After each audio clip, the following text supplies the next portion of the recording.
العلم أشراف مطلوب وطالبه لله أكرام من يمشي على قدم. العلم نور مبين يستضيء به أهل السعادات والجهال في الظلم.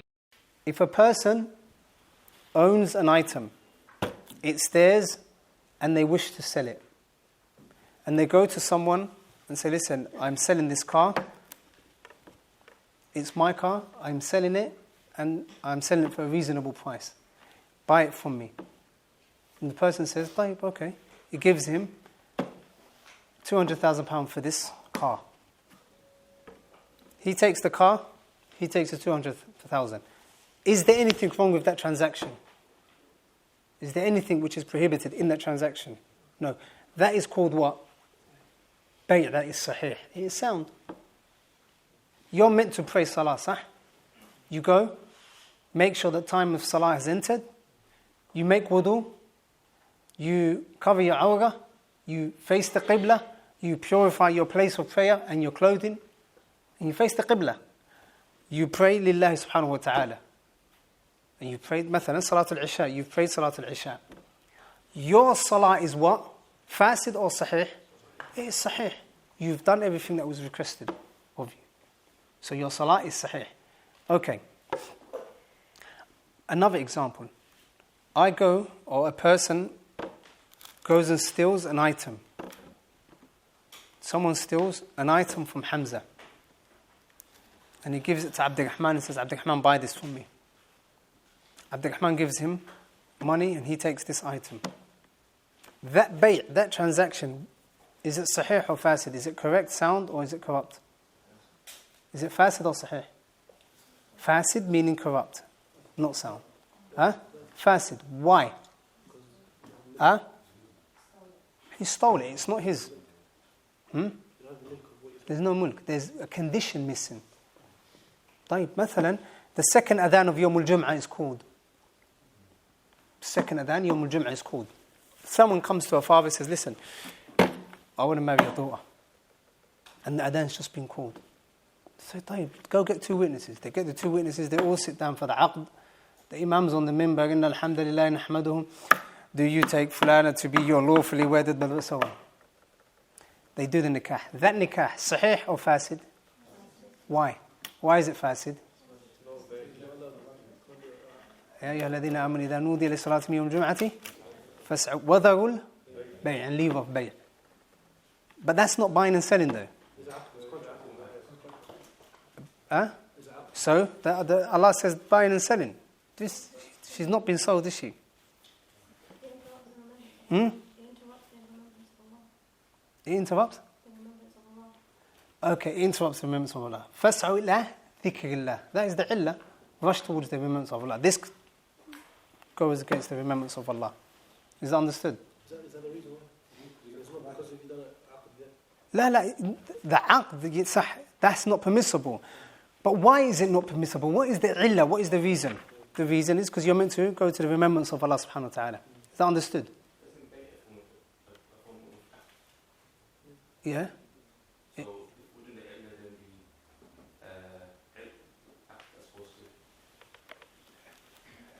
be So you're saying the illah is what?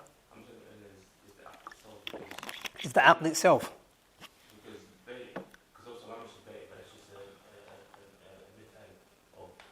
Is the aqd itself? So you're saying aqd is not permissible. Doing a contract at that time. طيب, what about if I say, listen, after I hear the adhan, let's go play football. We're not doing an aqd.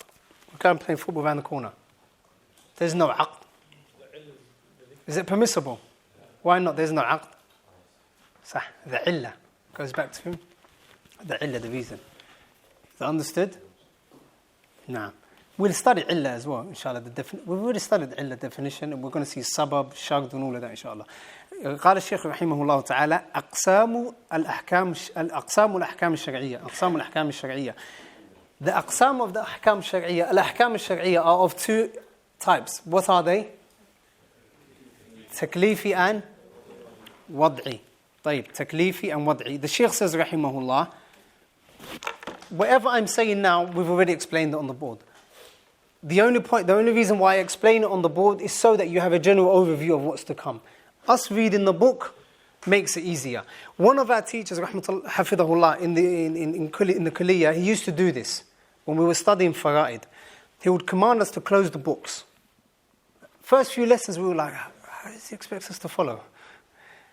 So he would explain everything on the board. And then he would say, now open your books. Once you open the book, alhamdulillah, you'll understand everything easily. Why? Because he's already explained it once. When you're reading the book, he's explaining it twice, a second time. So what we're about to study now, we've already studied it in last week's lesson and this week's lesson. تنقسم الأحكام الشرعية إلى قسمين. The ahkam of the sharia, they divide into two. Taklifiyya, which are the five. Okay? Halal, mubah, wajib, mustahab, and so on. Which are connected to our actions.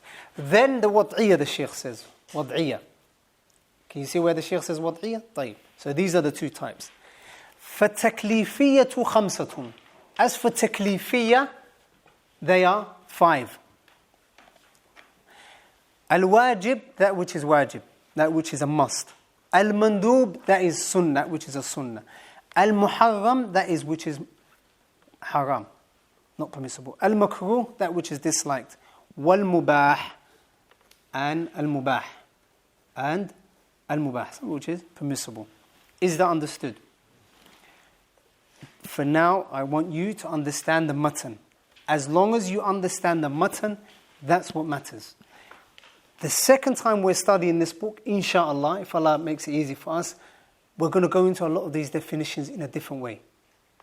But for now, understand the book. This is the first time we're studying it. With the qawa'id al-fiqhiyya, when we studied the first time round, and when we studied the second time round, which one was easier? The first? Or the second? The second was a lot easier. Why? It's just repeating. That's all it was. So inshallah we're going to study this book again. Now though, I want you to concentrate on the matan and these definitions. Is that understood? طيب. فالواجب لغة, linguistically, الواجب means الساقط اللازم. That which is lazim, that which is a must, that which is compulsory. That is what it means. So for example, if someone's talking in Arabic, they say, Wallahi yajib alayya an azura ummi. Wallahi it's wajib for me to visit my mother. Yajib alayhi doesn't mean hukum shari'i. Like it's just saying, what? I must, I need to. طيب. واصطلاحا, as for istilah, ما أمر به الشارع, that which the shari' commands with. Saqid means something that falls. فَإِذَا وَجَبَتْ جُنُوبُهَا, something that falls. Where does it derive from, or where is it derived from? مثلا, something which is wajib, the salah. Once you pray, that burden of responsibility is now lifted from upon you. You don't need to pray again. Okay? The Shaykh now is going to go into the definition of wajib according to what? Huh? The what? لا go back. واصطلاحا, نعم اصطلاحا, the definition. طيب. Read it out, Abdillah. So this is wajib. This is what is wajib. Okay? You already know what it is. Now you want to know the definition that the Usuliyun give it. Abdillah, read it. ما أمر به الشارع على وجه الإلزام. على وجه الإلزام. That's it, صح? طيب. This is wajib. ما الذي, that which أمر به الشارع, that which the shari' legislated. The shari' is Allah subhanahu wa ta'ala and the Messenger sallallahu alayhi wa sallam. The shari' is Allah jalla wa ala and the Messenger sallallahu alayhi wa sallam. That which the Shari' has legislated. Is that understood? The question is, how has it been legislated though? Is it a word? Is it something that is sunnah that we can do? Or is it something that we must do? That is where the second part comes in. Ala wajhi al-ilzam, in a way which is a must, in a way which is binding. That is the definition of wajib. What is the definition of wajib?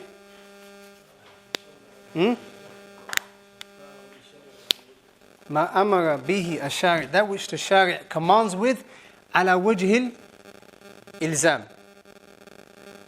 Literally, what is being described is what is wajib. Who can give me an example? The prayer. Al-siyam, fasting.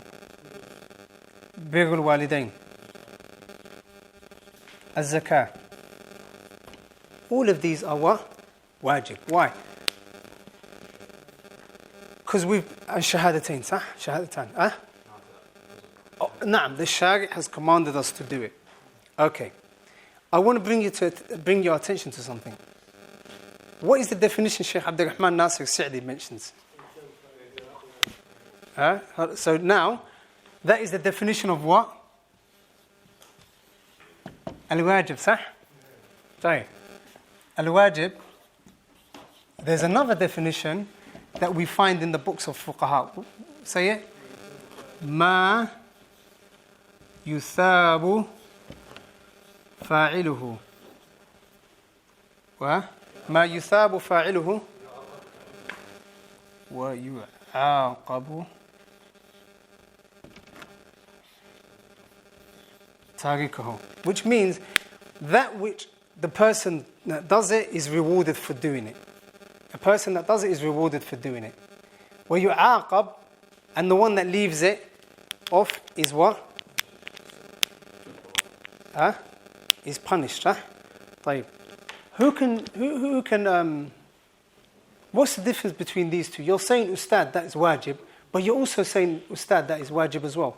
How can something have two different definitions?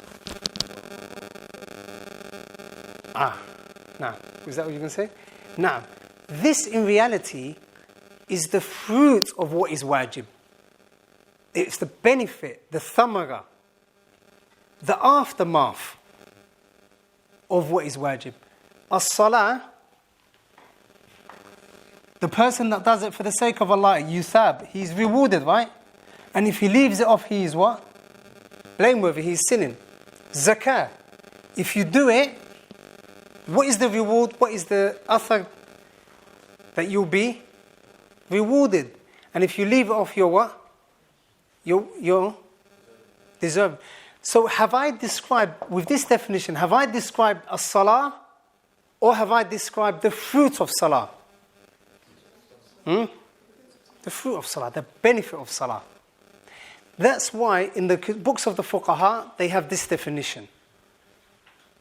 Like we studied in Manhaj al-Salikin. That's the definition, that's the book in Manhaj al-Salikin. Like in why? Because the fuqaha, they don't give too much attention to definitions. It don't matter. As long as you know what I'm talking about. You know what wajib is. No.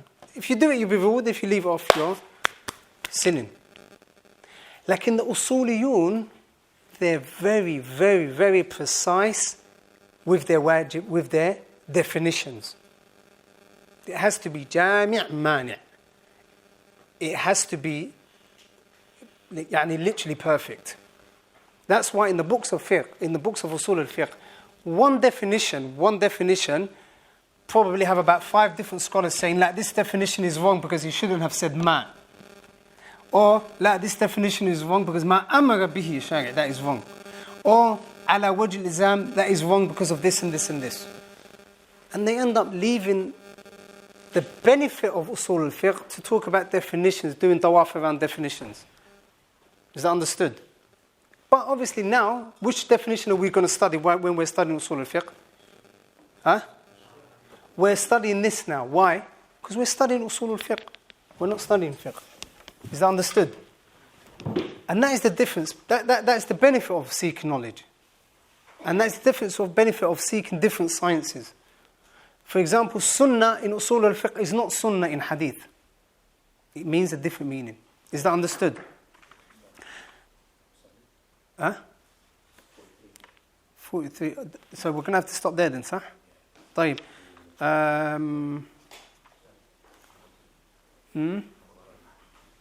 طيب. Let me just finish wajib, literally within 3 minutes. I've explained it already anyway. فالواجب اصطلاحا ما أمر به الشارع, that which the Shari' commands with in a way which is compulsory and binding. كالصلوات الخمس, the Shaykh says rahimahullah, like the 5 daily prayers. They are what? Compulsory. فخرج بقولنا. شوف, another benefit of Usul al-Fiqh. Read it, Abdillah, read the matan. Yes, hold on. فخرج بقولنا. So he's now talking about the definition. He's dissecting the definition. This excludes what? This excludes what? And this excludes what? Go on. فخرج به. So with that which goes out, what part is he explaining now? لا. ما أمر به الشارع. ما أمر به الشارع. So this line, he's going to tell us what it means, what it includes, and what it excludes. Understood? What it includes and what it excludes. تفضل. طيب, لحظة. ما أمر به, that which the Shari' has commanded. What goes out? What does this exclude? He says what? Al-Muharram, Al-Makruh, Al-Mubah. Why? Why has Muharram been taken out of Ma Amara Bihi, what the Shari' commanded? Why has Muharram been taken out, sisters? Allah doesn't command us of haram. What about Makruh? Does Allah command us to do it? La. Does Allah command us to do Mubah? You must drink Coca-Cola? La. Allah doesn't command us with it. So, just by that line there, those 4 words, we leave out Muharram, Makruh, and Mubah. Is that understood? تفضل. Okay, stop. على وجه الإلزام. What does this exclude? Now we need to know what this bottom part excludes. تفضل. المندوب. المندوب is sunnah, صح? Why does it exclude? Why does this sentence exclude al-mandub? على وجه الإلزام, because Allah commanded us to do the wajib. So the difference between the sunnah prayers before Fajr and the actual Fajr prayer is what? One of them is ala wajh al-ilzam. We have to do it. Like in the sunnah is sunnah. You have to طيب.